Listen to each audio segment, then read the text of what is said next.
when I decided to go for this conference, I knew that I wanted to have one person here who's been around this understanding, this paradigm for a long time, since the very early days.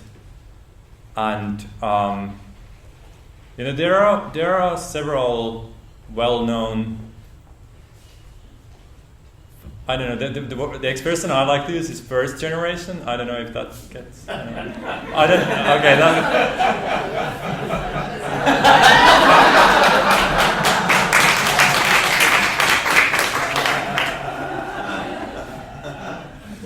I have a better one. The lucky generation. The ones that are lucky because they were able to learn about this understanding directly from the person who discovered this, from Sid Banks himself, for many years. And so I wanted to have one person here who can really has been around this for many years and really sees it deeply and can put it in a way that you get the sense, you see that the depth of understanding they have.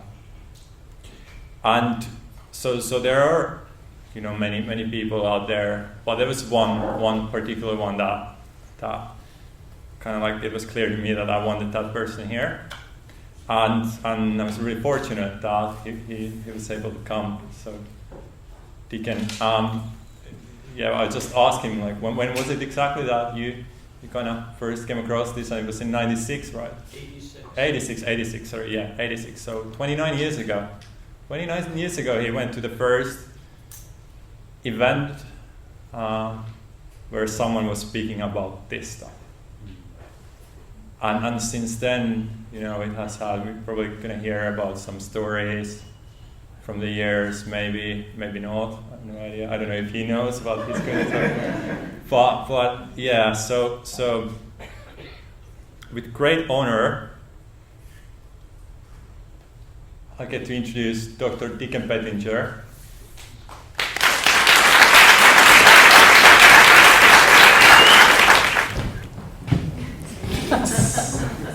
It's true. You've just disappeared. Nico, thank you. Not just for the introduction, your very kind words, but thank you for pulling together all these wonderful people. Oh, there you are. Now I can see. Hi.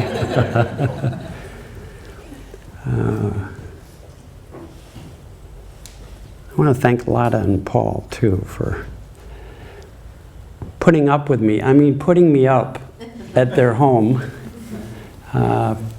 This is the first time I've been in Finland, and I can tell you I honestly am falling in love with Finland. What a beautiful, beautiful country. It reminds me of several places in the United States that are my absolute favorite places. So it's great to be here, and what a day we had yesterday. I got to, what's the name of the little town, Lotta? Inko. We went into Inko, parked the car, walked down to the marina, walked along the ocean, sat back in on a dock, just took in the beauty, came back, went and had lunch at her folks' house, and then her dad took us in a little boat out to an island in the archipelago. Magic, that's all I can say. All I can say, magic, just absolutely beautiful. Went swimming.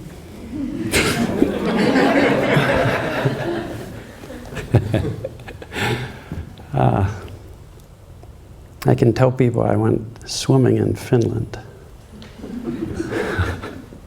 I think I have the best job in the world. Fortunately, a lot of people are hungry for the same things that I was hungry for. People all over the world are really hungry to learn more about well-being.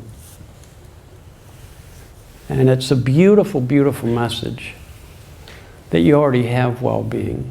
Every one of you. Perfect, perfect, perfect well-being. You always do, you always will have. And it just gets covered over by layers and layers of thinking. And not only does it get covered over by layers of thinking, but at a certain point you start thinking that the thinking that layers over your well-being is true. Mm-hmm. You take any person in this world who's troubled psychologically. If they did not believe that what they were thinking was true, they wouldn't be troubled. There would be no mental illness. And I've seen that firsthand many, many times.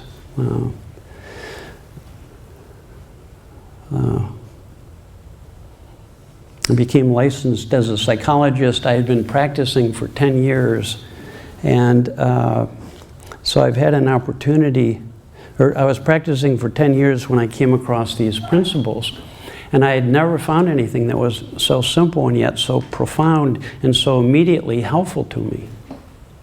And then I was very fortunate, as Nico said, I was very fortunate to be able to meet a man named Sydney Banks.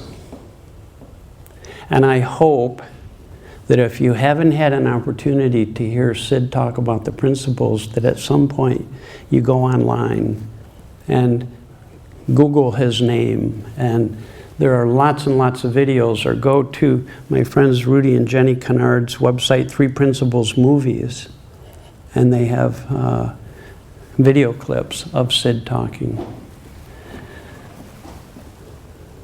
Really, really quite remarkable what happened to this man. An ordinary guy. He was a welder with a 9th grade education.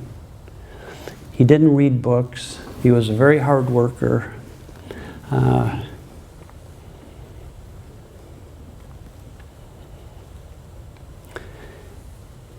Had a very difficult life growing up. So he was very insecure and had quite a temper.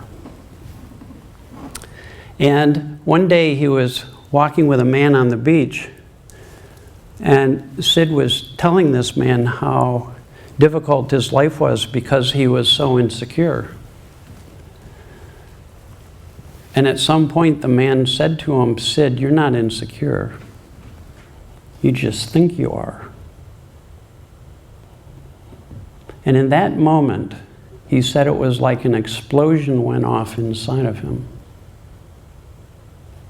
And he had the realization, or he had the insight, that every single bit of his unhappiness and insecurity and anger and frustration was just a temporary thought-created experience that had no substance, right? When I get really anxious, at some point when I stop thinking about it, that thinking goes away and it doesn't even exist. It's not inside me. It's not being created.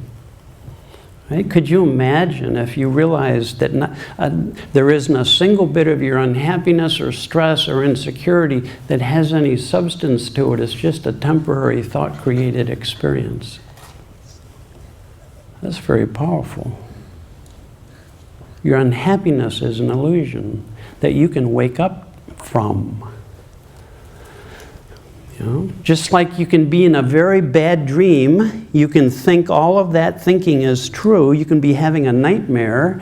All right? You're being chased by a bear and you're terrified and you feel like you're in mud and you can't run and the bear is getting closer and closer.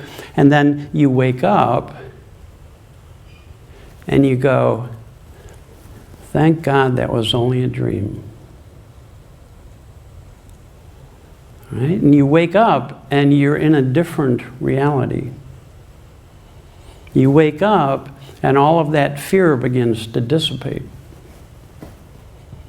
Right?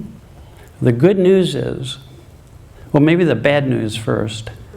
We're having these kind of little nightmares all day long. Right? I call them daymares. Oh, what are they going to think? Oh, how am I going to do? Oh, I can't believe that person cut right in front of me. Oh, God, this is so hard. Right? These are little thought-created dreams that we're having, that we haven't woken up from. And you wake up from it and you go, oh, that's just a thought. No substance. It's like smoke or a cloud. Right? One time on educational television I saw they had a cloud chamber, and it was a little box about this big. And they could turn some dials and it would change the temperature and the moisture content within the box, and all of a sudden this beautiful little cloud formed out of nothing. I said, oh, that is so cute. You can have your own little pet cloud. And then they turned the dial and then the cloud just disappeared. Right? Every feeling and every thought you've ever had is just a cloud. It takes form, and at some point it disappears and you have a different thought and a different feeling.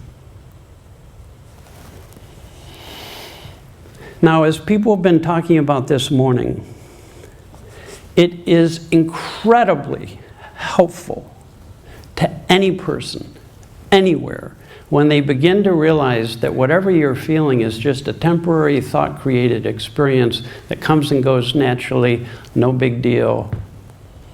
It's not who you are. It's just a temporary little cloud. We all have weather. It's normal.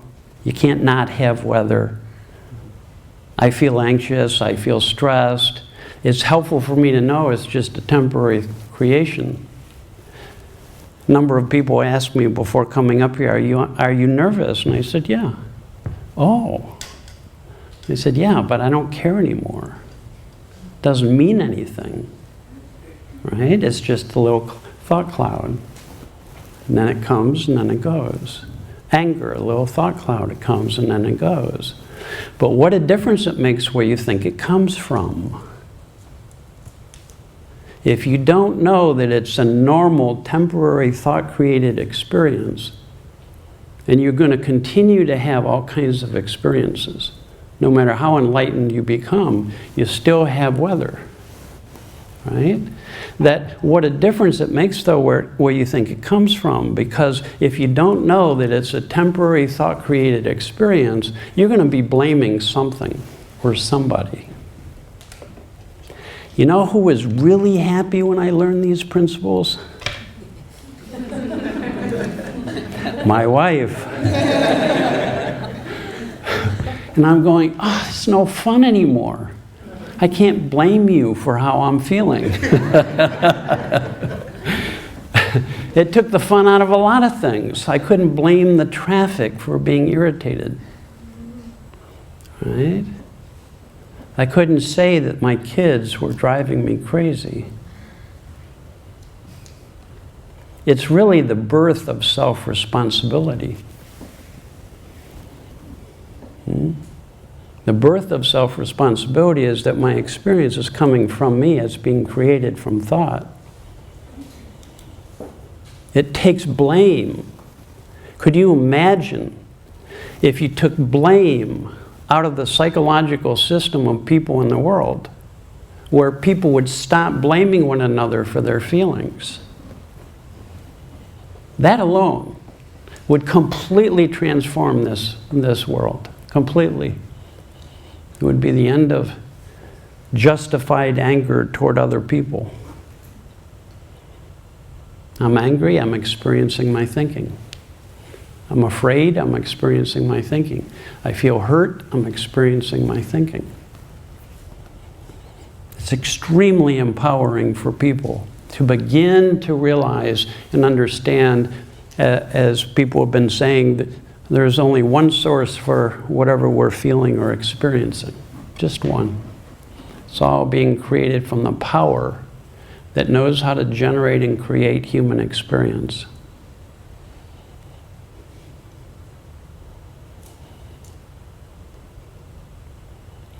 when my daughter was 14.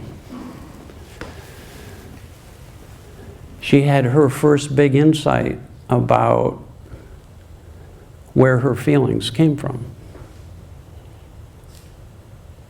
She had been very sort of sensitive, was the word people use, very sensitive, because she would, if I said she couldn't do something, she might be upset for 2 days. Well, she's just really sensitive. After she started to understand that her upset wasn't coming from Dad saying no, it was coming from how she was thinking about what Dad said. Suddenly, she stopped being upset for days at a time. She says, Dad, I can't stay upset even if I want to, because I know it's just my own thinking now. Isn't that interesting? 14 years old. And she's telling me, Dad, I still have low moods. And I said, well, of course you do, sweetie. You always will. Everybody does. It's just weather. She says, yeah, but it never lasts for more than about 10 minutes. Isn't that interesting? She went right past me. Right? She'd come home from school and I'd say, what are you seeing? What are you seeing about thought? And she'd go, oh, Dad, you won't believe it. All of my friends are doing it. I got nervous. I said, okay, what are they doing? Said every one of my friends gets upset, and then they keep thinking about it, and talking about it, and thinking about it, and talking about it, and innocently they keep that feeling alive. That would be like if somebody came up and hit you with a baseball bat, and then they leave, and you grab the bat and keep hitting yourself on the head. And I realized that I have an anger bat, and I have a little teeny bat for worry. Right? I have my sad bat. Now, all of these feelings are normal, and there's nothing wrong with having any of them. And I still have all of these feelings, but it makes a difference where you think it comes from. Now, there's another aspect to this that I want to talk about. It not only makes a difference for you to know where it comes from, but it also makes a difference on how true you think your thinking is. So this is what Sid Banks called the illusion of thought. Right? Most people, when they get upset, think that what they're thinking is true. And often then when they start learning these principles, they go, well, it's just thought. It's true, but I don't have to think it. Right? So you look out the window and go, oh, it's a horrible day. It's raining. Oh, no.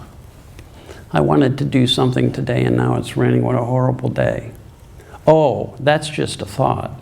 I don't have to think it, but it's true.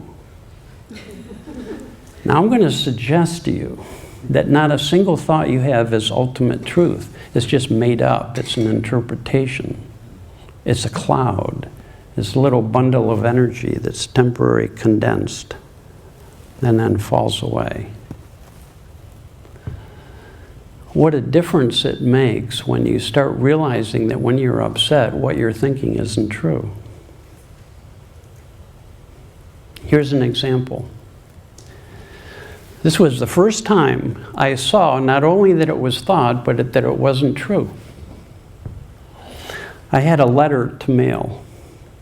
Very important.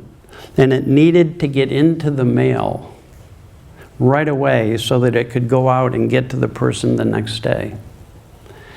So I said, well, if I wait at my office until the postman comes, it won't get picked up until later in the afternoon. By the time it gets to the post office, it won't go out until the next day. It's got to go out today.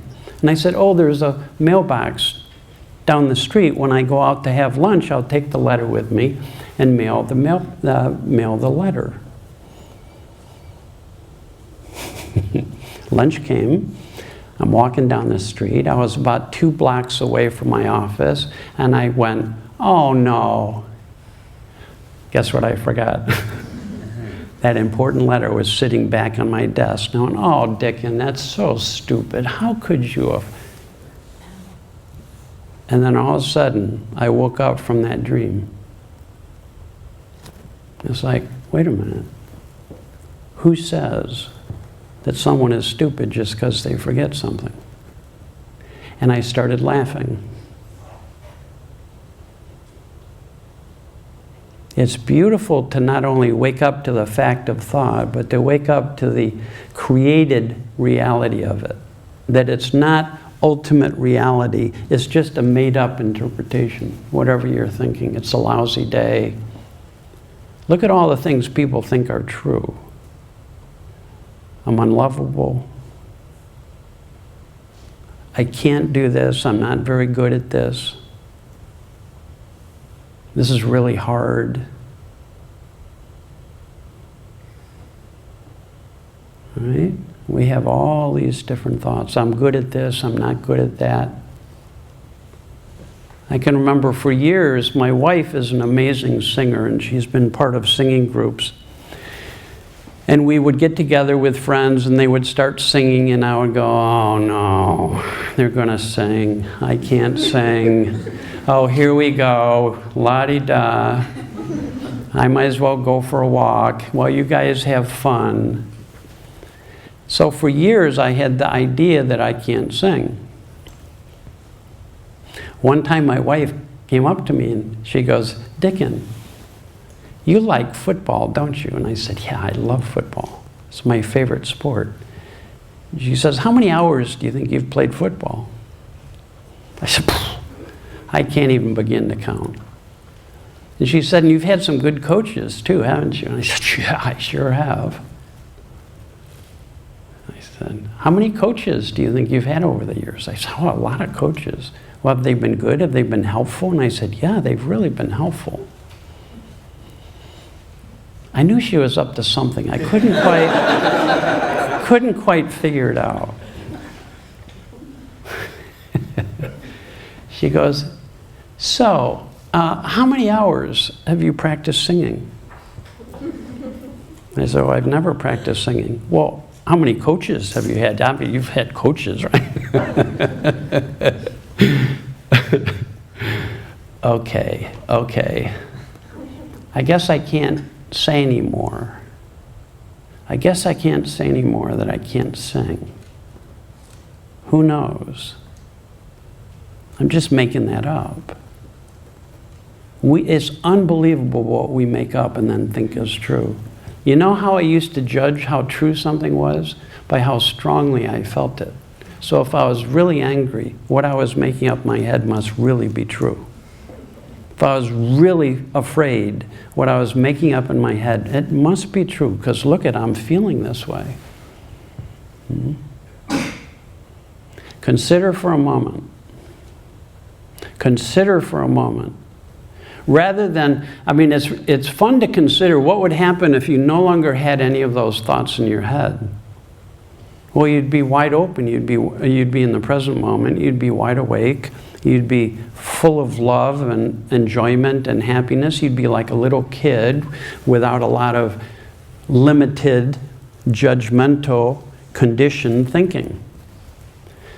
But now let me add the twist. What happens if you still have all of that thought, but you no longer think any of it's true? What would that be like?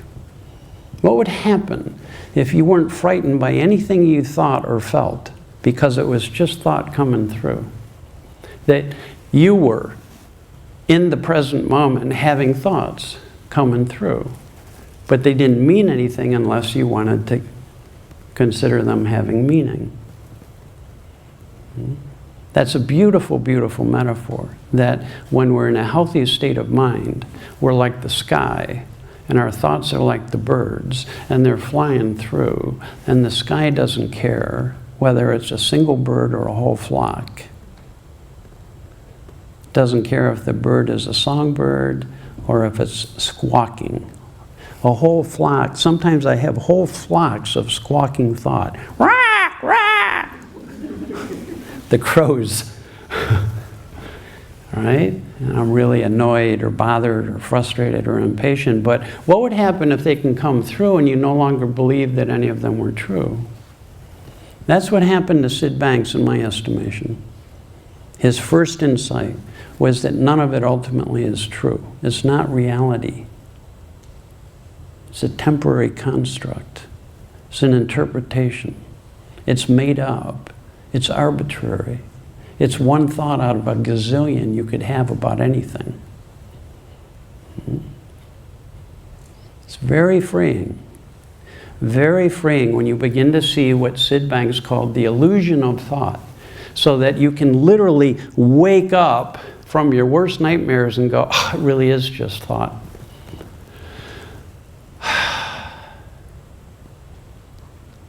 Really is just thought. It always is just made up. And then you get to have fun with the fact that you think.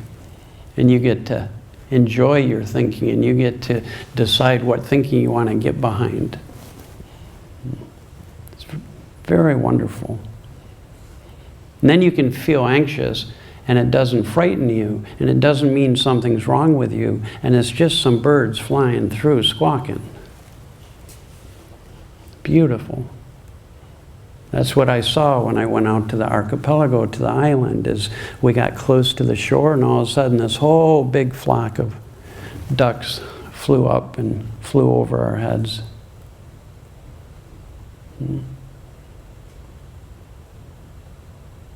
What would happen? I've been wondering about this. I've been thinking about this. What would happen if I didn't think anything I thought was true?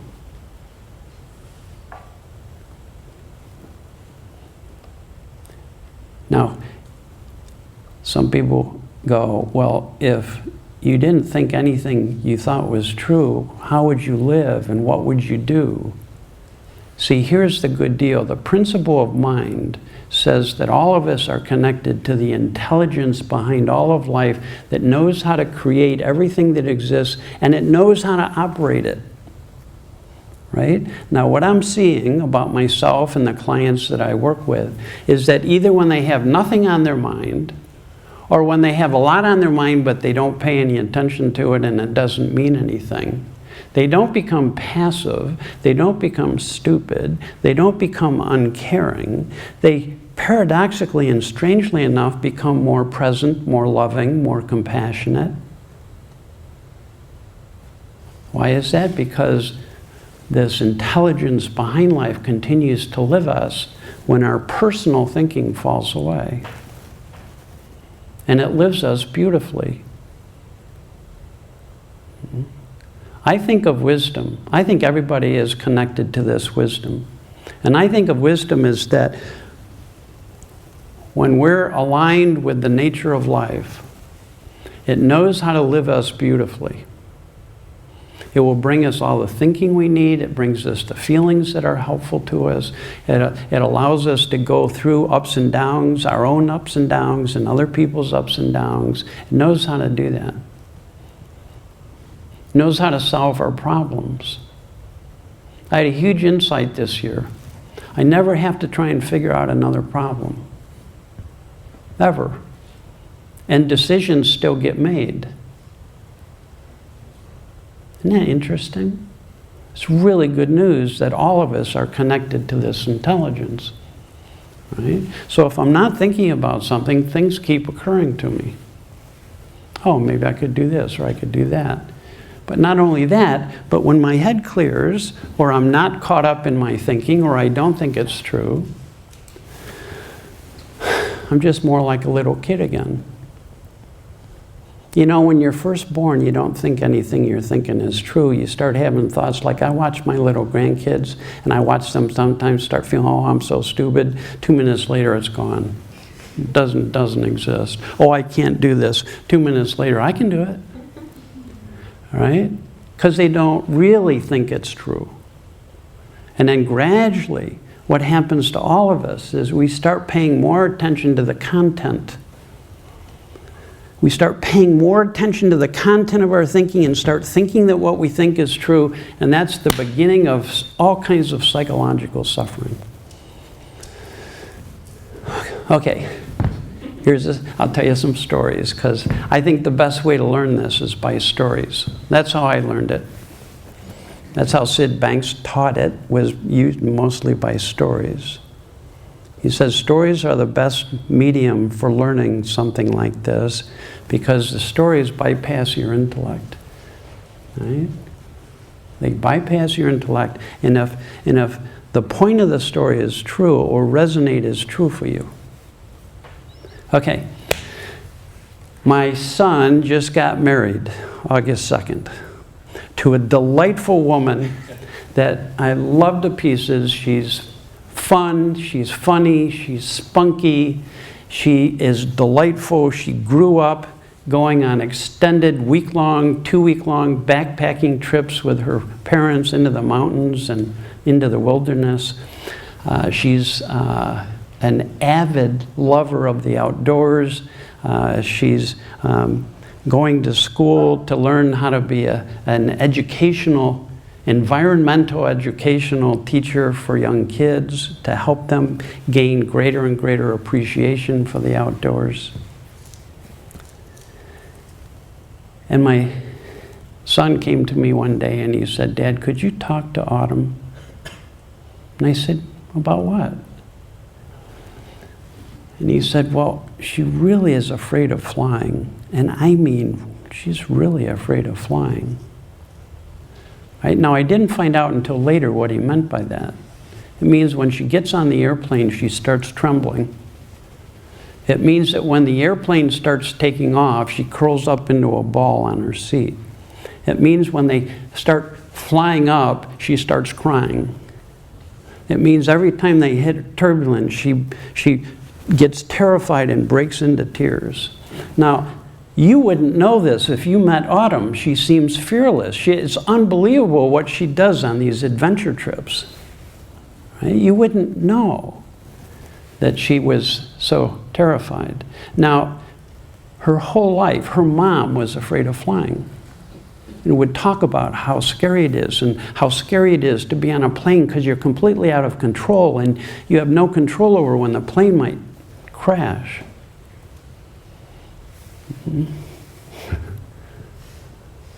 Remember how we've been talking about it makes a difference where you think your feelings come from? She honestly thought flying terrified her. She hadn't really seen that it was thought. It makes a big difference. If you know that it's your own thinking that's creating your feeling, it's never so frightening. Did you know people can't scare themselves? Did you know that? Babies can. They can cry. Rah, rah, rah, rah, rah. And they get scared by their own voice because they don't know it's coming from them. Right? It's the same reasoning behind you can't tickle yourself. Right? Like, if I go like this toward my wife, she freaks out. It's like, oh no. And if I can touch her, she just starts laughing hysterically. And I say, okay, take your own finger and put it right there and try and tickle yourself. She can't tickle herself. It's very different when you know it's coming from you, 100%. Very different. Like, I can't scare myself. I can't go, Dicken, tonight when you're not looking, I'm gonna get you. Whoa! Isn't that something? And yet I used to be terrified of the dark. Terrified. I can remember as a little kid, I had it all. There was a guy in my closet who would only come on at night. And it was hard to catch him, but he was in there. And there was somebody under my bed, so if my foot went out under, I could get pulled under. Right? I can't tell you how many kids I've worked with who have natural fears, but the reason why the fears become terrifying fears as opposed to just normal fears is that they begin to lose, at a certain age, you begin to think that your fear is coming from something out there. rather than it's just thought. When I've worked with kids who have nightmares on a regular basis, I swear to God, the instant they realize that fear is created from thought, they stop having nightmares. Isn't that interesting? Okay, so Autumn is caught in a daymare, and it seems real, and it seems like it has to do with the airplane and being out of control. So we were visiting Autumn, and she comes up to me and she says, Dicken, I would love to talk with you, and I have this fear of flying, and I have to go next week to a family reunion, and I have to fly to it, and I'm dreading going on the plane. It's such a painful experience for me. And I said, well, I'll be glad to talk to you. And we just talked. Right? And it's no surprise that she thought her fear came from the plane and being out of control, that she doesn't have any control over what happens to the plane. Now, as we talked, and all I was doing was beginning to help her have a deeper understanding that every feeling she has is created from thought, not just some of them. Every feeling is the only way a human being can have any feeling. You have to have a sad thought to have a sad feeling. If you have a happy thought, you're not going to have a sad feeling. All right? You have a loving thought, you have a loving feeling. Whatever thoughts are created within you, you will feel. You can't not do that. That's how we're wired up. The variable is whether you know where it's coming from or not. Whether how seriously you think what you're thinking is true. Right? Now, sometimes when I'm talking to people, I can see them have an insight. And I saw Autumn when it hit her. Not intellectually, when she started to realize that her fear was created from thought. You know how I could tell she had the insight? She said to me, I'm actually looking forward to getting on the plane now. Right? That's somebody who suddenly lost their fear of their own experience. You know, and we were talking because she loves to go out into the mountains and hike. And I say, well, Autumn, when you're hiking in the mountains, you go through a lot of different weather conditions, don't you? She said, yeah. And I said, well, sometimes you have really severe storms when you're out there backpacking in the mountains, don't you? And she says, yeah, it's not uncommon. And I said, you don't freak out when there's a storm, do you? She says, no, I know what to do. I know how to handle it. I know that I can just put my attention on doing things that sort of take care of things during the storm. I know where to pitch the tent, where it's safe and where it's not. I know exactly what I need to do. I said, well, it's the same with thought. You're a free thinker. You're free to think whatever you want. And wherever your thinking goes, you're going to experience it. So she has this insight. She says, well, I'm actually looking forward to flying. My wife and Autumn and I were walking down the street the next morning, and I see a store, and I felt a very strong urge to go in this store, and I had no idea why. So I said to my wife and Autumn, you guys go ahead, I'll catch up to you. I want to go in this store. And I'm walking around this store, and they have big racks of cards. And I found a card, and on the front of a card was a photograph of a little kid in a car he had built. And he had built a ramp, and he was going off the ramp, and the car was flying through the air, and the kid was like this in the car. And it had a quote from Helen Keller, you know, life is an adventure, embrace it. So I wrote in this card some things about what we had talked about. And then I sealed the card in the envelope. And I wrote on the card, Autumn, Do not open until you're on the plane. Dicken. And I gave her the card. 2 days later, she flew. By that time, I was doing a training in Los Angeles. At 5:30 in the morning, I thought I heard my phone go ding. When I got up a little later, I looked at the phone, and it was a text from Autumn with a picture. And she had taken a picture of herself smiling on the plane. And she said, I'm about to open your card. 7:30 in the morning, I get a phone call, and she had just landed. And she was like a little kid at Christmas. She said, Dicken, I can't believe it. I can't believe it. I smiled my way through the whole trip. I looked around, and most people were like way more nervous than I was. I couldn't believe it.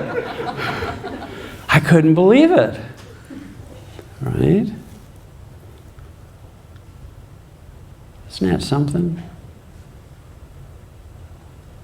That something that had been a fear for her for a really long time, with one insight, can change because she realized more deeply the nature of it and where it was coming from. And she stopped taking that thinking to be true. She said she got off the plane, was jumping up and down on the tarmac. She said there was a woman next to me who started to freak out, and I actually was calming her down. That's never happened. My son called me up about half an hour later. I just talked to Autumn. I can't believe it.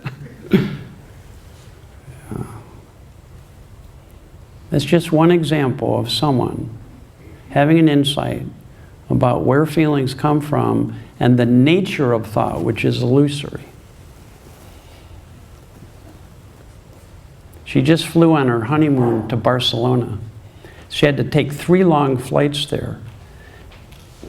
I couldn't wait to find out how that went. And I just talked to her a couple days ago. I said, so Autumn, how was your flight? She said, I am going to put Ben on. He is so proud of me. Puts my son on. I said, okay, Ben, what happened? He said, she was great. She was great. We went through turbulence, and she didn't freak out. Except once. Except once. She was sound asleep. And the plane hit turbulence and suddenly dropped. And she woke up, immediately went into a fetal position and grabbed my son. And Ben looked at her and just said, Autumn, it's okay. This will pass. It's okay. And then she remembered, because you can forget really easily. She remembered, oh yeah. Oh yeah. It's just thought. It's just a movie running in my head. See, I didn't know if you were in a movie. I didn't know if you were in a movie. If you don't like the movie, you don't have to keep watching it.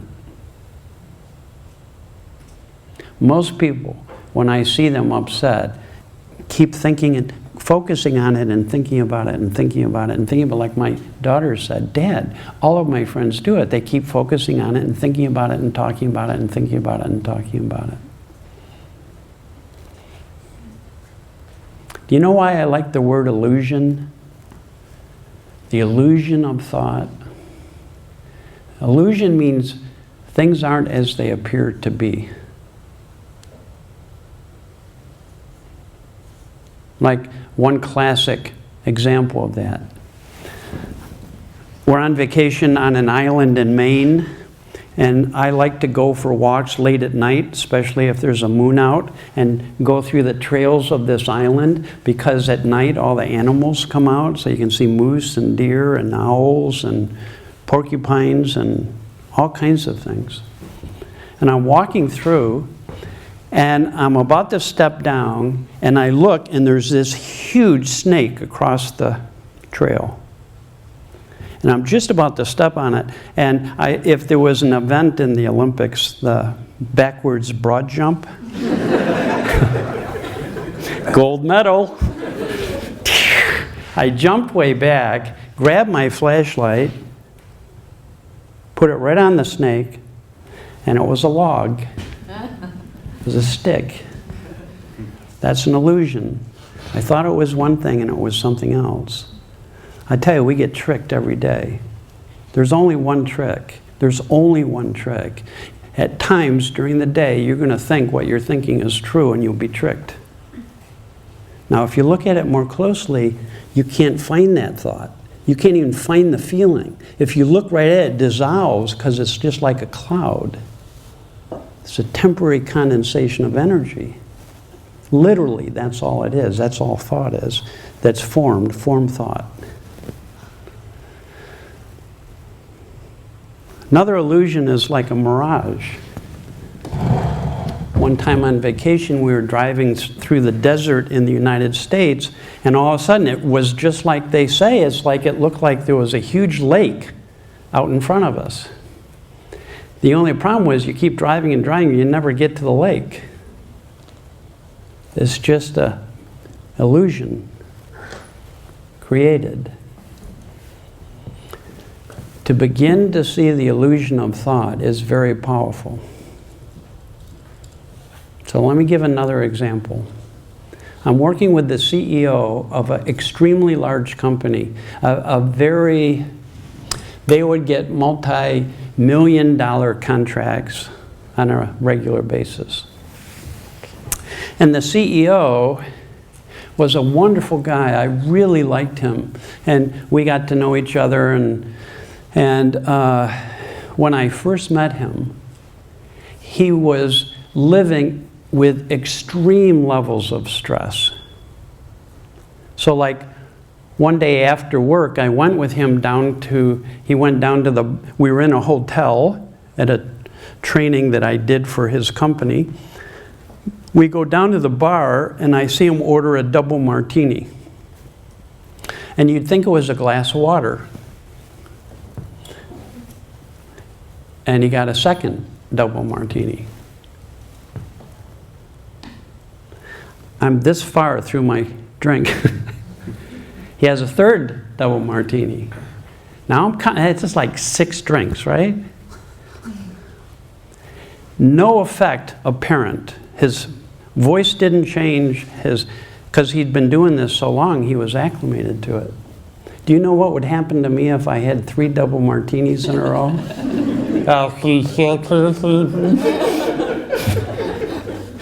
I couldn't believe it. I could not believe it. But that's what he felt like he needed to do to help de-stress, because he was living at such high levels of stress. Okay, I have an opportunity to do one-on-one individual coaching with him. And as soon as I can, I start talking to him about these principles. We all live in the world of thought. Whatever you think consciousness is going to bring it to life and make it seem real to you. Seem real to you. That's what consciousness does.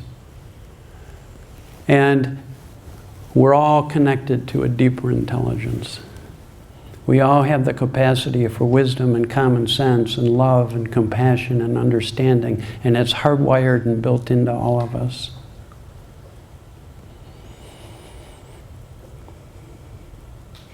We worked together for a little while and he became more and more relaxed.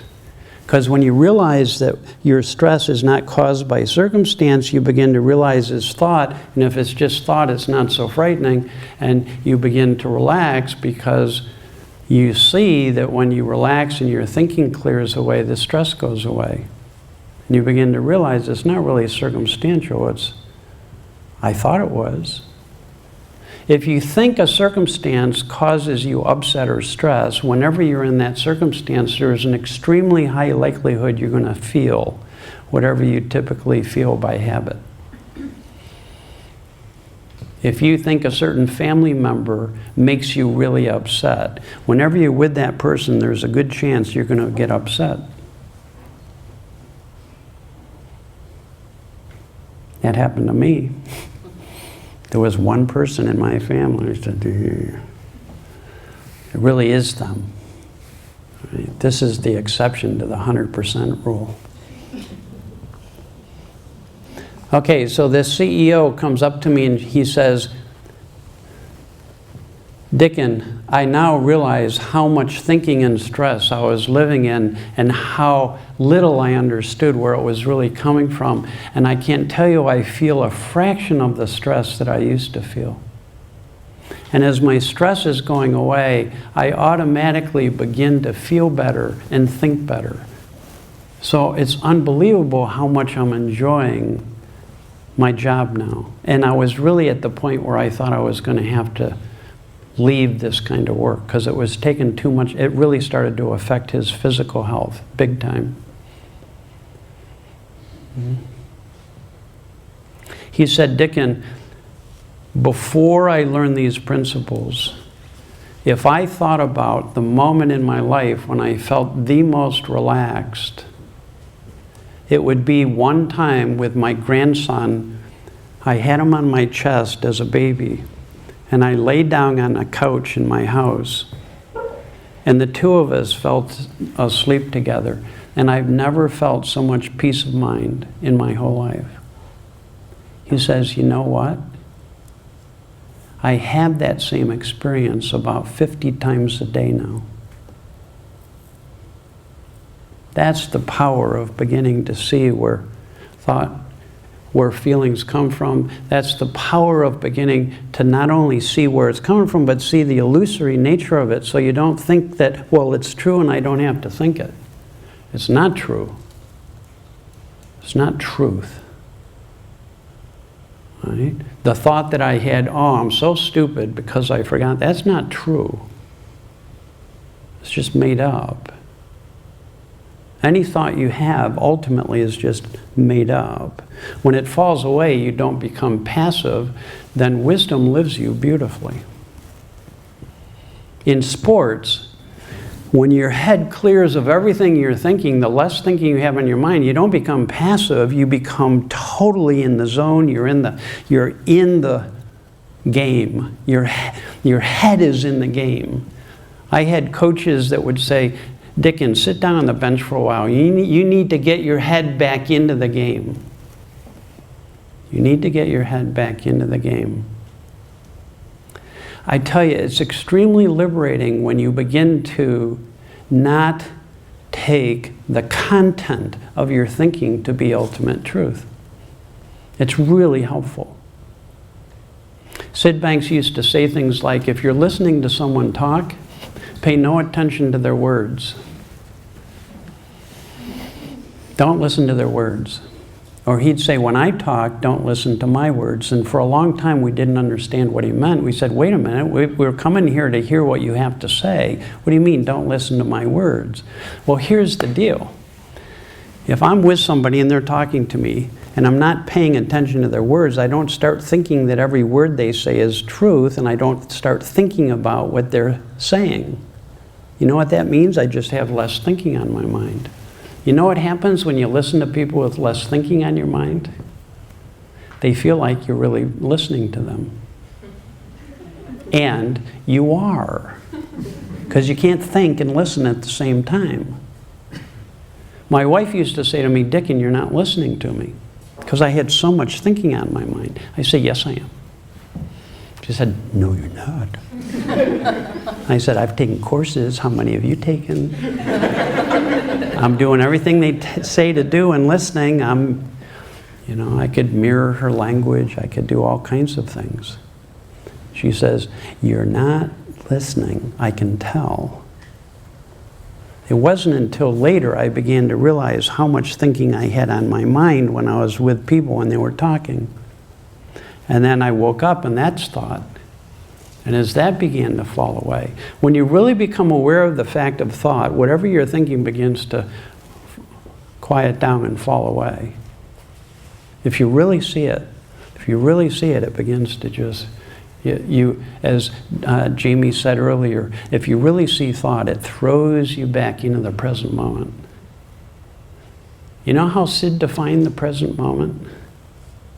any moment of awareness that's free of the contamination of your conceptual mind.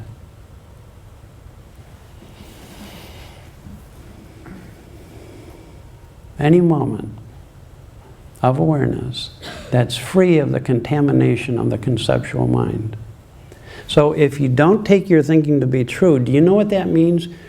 You become free of judgments, because we have a lot of judgments in our thinking. You become free of shoulds. You stop being influenced. I should do this, I should do that, you should do this, you shouldn't do this shouldn't be this way, it shouldn't be raining, you shouldn't say that, you shouldn't treat me this way, you shouldn't. People who live in the world of shoulds are thoughts that create an enormous amount of dissatisfaction and stress. Right? When you begin to be free of the content of your thinking, you get free of judgments, shoulds, thoughts of limitation. I can't do this, I'm no good at this, you're no good at that. Right? All that thinking begins to dissipate. Contaminated mind, when that falls away, when that's not listened to, pure mind. You know what pure mind is? It's love. You know what pure consciousness is? It's love. Pure thought is love. Now, I have seen no exception to this. I've worked with people who have been mandated to see me from prison. I've worked with people who have had a lifetime of psychological suffering. I've worked with people who have been in and out of state hospitals. I've worked with ordinary people who are just paralyzed by their own anxiety and insecurity. And no exception. This is the beautiful thing about human beings. As that thinking clears away, I have seen no exception. People start to feel better, and the quality of their thinking improves.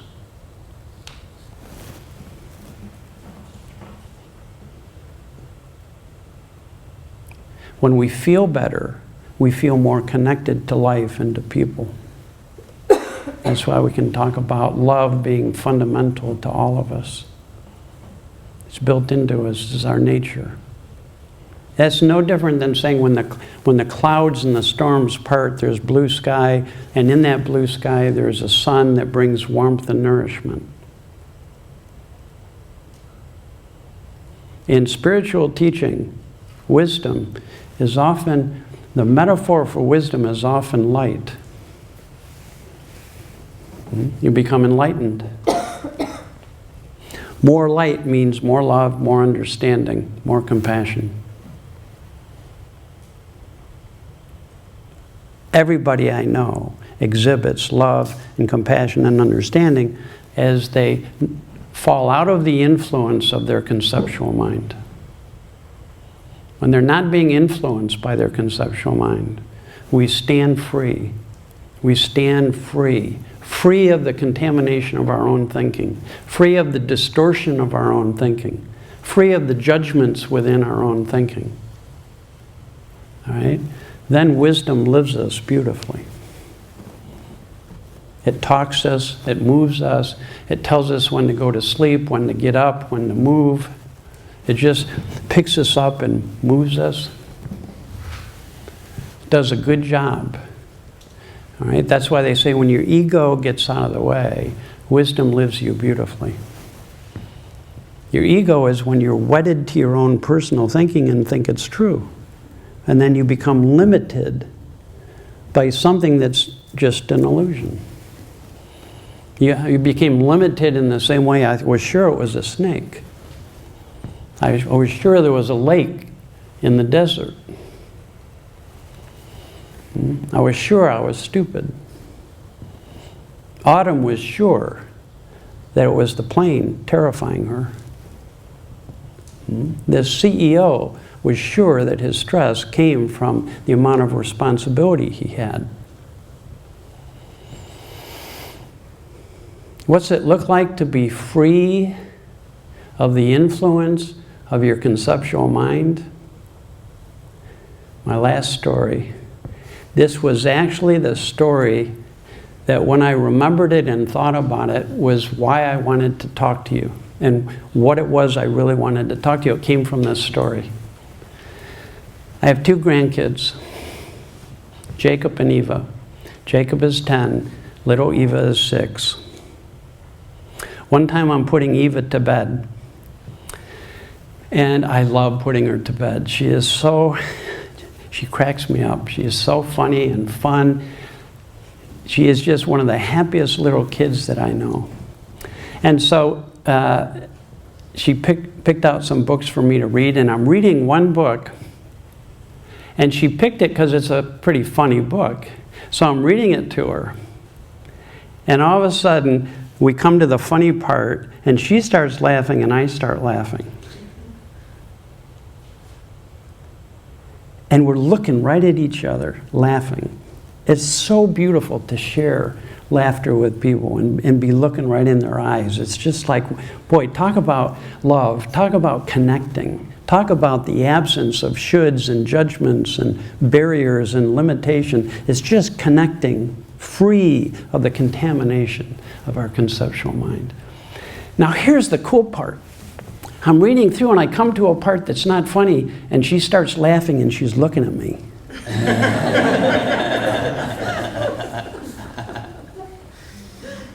And I read another sentence, she laughs even harder, and it's not funny. And she cracked me up, so I start laughing. And then she laughs harder. And then we're just laughing, laughing, laughing. Pretty soon, every sentence, we're cracking up. I couldn't stop thinking about that.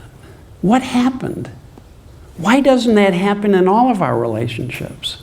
Why can't we connect beyond the words? Why can't we get out of the contamination of our thinking and enjoy one another as we are? I know that's possible because I now get a kick out of people that I used to think drove me crazy. I now can work with someone who is really troubled, and maybe we're not laughing, but I can connect on a level beyond the words. That's what I'm looking for. That's how I see mentoring, is 2 people who are students to life looking for a deeper connection and waking up to the illusory nature of thought, and then you become freer and freer of the contamination and influence of your own thinking. And it makes it easier for you to enjoy life. That's literally what I see happen. As people get healthier, they start enjoying life more, they stop taking things so personally, they start seeing that if other people are really being unloving, that they're innocently caught up in their own thinking and it seems real to them, and we all know what that's like, so how can you judge someone else for getting tricked? And as everybody here has mentioned, and me too, we all get tricked. There's times when I get annoyed and I really think it is the weather or the traffic or my grandkids even, because I lose sight of the true nature of life and how it actually is working. And then you wake up and you remember. My wish for all of you is that you continue to wake up out of your daymares. You begin to question the truth of anything you think when you're really having a difficult time. And see what happens when that thinking begins to influence you less and fall away. If it doesn't influence you, it just comes and goes naturally like it did when we were little kids. It's not truth anymore. It's just a temporary made-up thought. It's one interpretation out of a gazillion possible interpretations. There must be a better interpretation. And when we let go, this is a spiritual truth. This is a psychological truth. When people let go of, or that thinking falls away that's very judgmental, it gets replaced by new thinking that's less judgmental, more understanding, more kind-hearted. Those of you who are parents will understand this. You can be really upset with your kid. You walk in the other room, give yourself a timeout rather than give the kid the timeout. the true meaning of timeouts, so the parent can let their thinking relax and get their bearings back, right? Otherwise, we're trying to parent from that place where we want to ground our kids for life, right? It falls away, you get more understanding, and then you deal with it. You deal with whatever you need to deal with, but it comes from a different place and with a different feeling. See how that works? You wake up to the illusion. It keeps opening up, opening up. You become more and more open-minded, less and less wedded to your own thinking, less and less wedded to negative thought, less and less thinking that the stronger you feel it, the more true it must be. The opposite is actually true. The opposite is true. Like Sid said, the ego always gets it backwards. All right? From the ego's perspective, I feel it so strongly it must be true. I hate you, you're a jerk, and that's true. Right? The plane is terrifying me, and that's true. You will never convince me otherwise. Well, you can't convince people otherwise. But everybody can wake up to it. That's the good news. Everybody. Everybody. I can't predict anymore who's going to wake up and when. But I know everybody is a thought away from waking up, seeing it differently, losing their fear of their own experience, falling into the present moment more fully, free of the influence of your conceptual mind, and then filling up with love and compassion and wisdom. That's the beauty. That's what we're all hardwired for. So that's all I got to say. It's my story, and I'm not sticking to it.